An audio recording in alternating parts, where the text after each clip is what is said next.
Hello， 大家好，我是议员。我原本以为960的 drama 应该是时候了，结束了，不应该再讲这个话题了。我的观众已经看得很厌倦了。没有想到这个 drama 后面还有延续下去了，但是这一次呢，跟960没有关系。960滚一边去吧，回去种你们的田吧。今天我们来讨论韩国那边吵架啦，哈哈哈哈。原本我的印象中呢，韩国人是还蛮团结的，他们会互相帮忙之类的。但是我在近期呢，看到韩国讨论区，他们好像开始内战了。不应该说内战啦，应该说内讧才对。众所周知，这一次他们的 KVK 呢，1365、1175、1534是合作关系。不过最近看到韩国讨论区里面的内容呢，都是讲这3个王国里面之间的恩怨。由于我本人不是韩国人的关系，所以我不会看韩文，我会把原本韩文的内容放在左手边，右手边我放中文翻译。会韩文的观众可以帮我纠正，我也会尽量的去翻译正确的文本。整理事件的起因，有人透露1365的人员和管理员在聊天室和广播，也就是直播啦，不断的攻击和无视1175、1534的王国，嘲讽某个人的言论。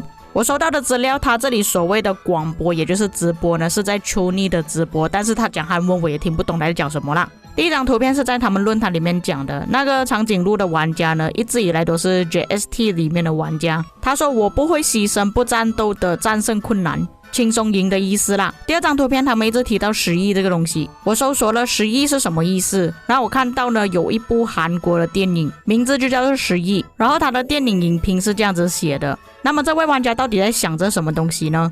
翻译里面也是有提到联盟破裂了或者同盟破裂了这种对话。这张截图据说是365他们 LINE 里面的聊天记录，这里的翻译感觉并不是特别准确。第一个对话感觉是说1175是铁箱子的聚集地，第二个玩家就笑了，他说1175的饲料堆在一起还要吃多少。第三个玩家就直接很嚣张哦，什么都不打，没有他们也能赢，就是说1175不存在，也没有什么太大的问题。还有说1175不打架的人有很多，还说我们1365想打1175，最后是说1175的农夫也可以拿到飞机票的意思。表面上365是跟1175合作的，私底下在讲这1175的坏话。这些都是365内部聊天群的现状，已经在公开嘲笑对方了，难道是内战吗？引出了一般 JST 的玩家，全部都否认了这些对话，然后说聊天室里面的内容并不是他们写的。但还是有不少人选择相信这些对话，说1365贬低了1175跟1534。他的内容有说到一些其他的玩家，但是这些玩家我都不认识。不过他最后有说到下一次说不定就是咪咪在骂1365了。还看到另外一个玩家说1175试图想要拿掉星星。那之前我们看过地图呢，1175可能是最后才会打架的韩国先锋。1175的旁边就是1365跟1534，他们2个会优先被打废。这里所说的是1175会做渔翁得利。假设韩国那边是真的赢了之后，1365跟534他们已经没有能力反抗了，1175就可以拿下星星。后来其中一个365的玩家出来澄清了，某些判断下如果加上情感，只会让自己变得苦涩，就会感到痛苦，不断要求改变咪咪的战斗意志，特别是盟国说的话，意味着白白的牺牲。他希望1365和1175在3点钟方向赢到1093，也就是说呢，他是想要安排1175去打1093的。遗憾的是有一个玩家 YouTube 的评论判断也被上文埋没，令人惋惜，两个的意见都是对的。1534和1175作为1365的盾盘，这个想法是正确的，也有部分是错误的。365打倒960，他觉得会起到挡箭牌的作用，他希望3个王国都能顺利解决。上一次 KVK 中1175为敌，1534为盟友，很显然这2个王国都是有一定实力的。他认为希望1365领先击败不是韩国王国获胜是一种自私的愿望，可是在座的各位也是这么希望的，希望在进入真正的战斗之前把这团火种互相熄灭，好好慰藉再向前进。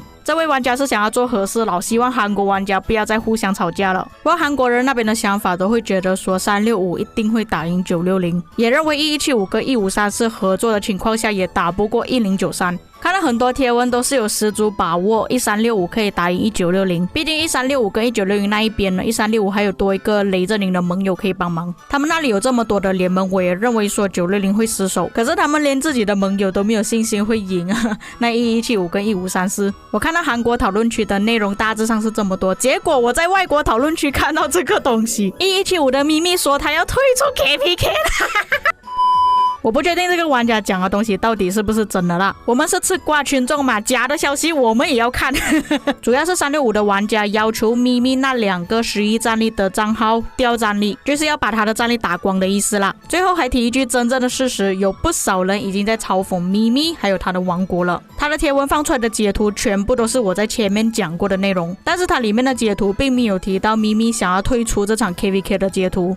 所以咪咪跟他们的王国1175是否是真的放弃这场 KVK， 这个我不能确定。也有玩家认为，就算1175不出来战斗，只是光靠1365还有15342个王国就可以打败1960跟1093了，并且还有提到1365不应该选择1175，应该选择水阵营才对。可是你要选人家，人家不要选你啊！而且一开始1175跟1365他们原本就是想要合作了，当初不是很坚定的吗？为什么现在嘲讽盟国了？还有玩家透露，咪咪是官宣讲过他想要放弃这场 KVK 的，因为眼尖人也知道，就算1175还有1534他们把所有的兵全部都打死了，牺牲掉所有部队，1365还是会拿掉那颗星星，1175跟1534只是牺牲品而已。报应啊，这个真的是报应啊！想当初啊，要挑拨离间1093还有960，哎呀，你们2个啊，拿那么抢星星啊！我希望1093会拿星星，现在报应来了，哈哈哈哈！包哥也是报仇啊，在下面说咪咪，如果你赢的话，我们希望你拿到商店里面的东西。但事实上来讲啦，就算是1534跟11752个王国合作打365呢，我也认为说他们这2个王国是打不过365的。而且以他们的性格来讲呢，365是肯定要拿这颗星星的，绝对不会让的。那他们为什么不要用一下960那个方法呢？谁的击杀多不是给谁啦？这种事情就是离不开一个字，贪。贪得无厌。有玩家就写出了大实话，365给咪咪一个任务，也就是说把他那2个11账号给消耗完。为了赢这场 KVK， 就算这些事情达成之后，1365在最后还是会拿掉生存。这个玩家最后就写了一句：咪咪，为什么我要为此而牺牲？很好很好，这个就是我们想要看到的内战。这个 drama 比之前的还要好看。那我们来换位思考一下吧，如果我是365的话，1175夹在中间，他们根本没有牺牲，我只是要求咪咪那2个11账号打掉战力而已，为我们这场 KVK 做出一点点牺牲，但是最后拿星星的还是我。但是作为咪咪那边呢，我的想法就是，我2个11战力，你知道我花了多少钱包上去了吗？为什么我要为了你的胜利而去战斗呢？那现在我最想要看到的情况是什么？我们来上一下地图，刚刚好1175就在365个币而已，我希望这2个之间打起来，在关市的时候。这样子960就会成为最大赢家。你们自己想一下，如果365在前期已经消耗了，960上去的时候就不用打到这么吃力。就算1365跟1175不打起来，在右手边1534只有他们自己战斗而已。1093打上去的时候，他消耗也不需要太多，也可以在后面捅365的屁股去帮960。很好很好，真的是非常好。我感觉这个话题呢，应该还有下一集了，看咪咪会不会出来澄清这件事情。今天已经是他们进入失落之地第4天了，多3天他们就要开放官司了，到时候我们就来看戏吧。以上就是本期内容，你们有什么想法可以在评论区给我知道，我们下期再见。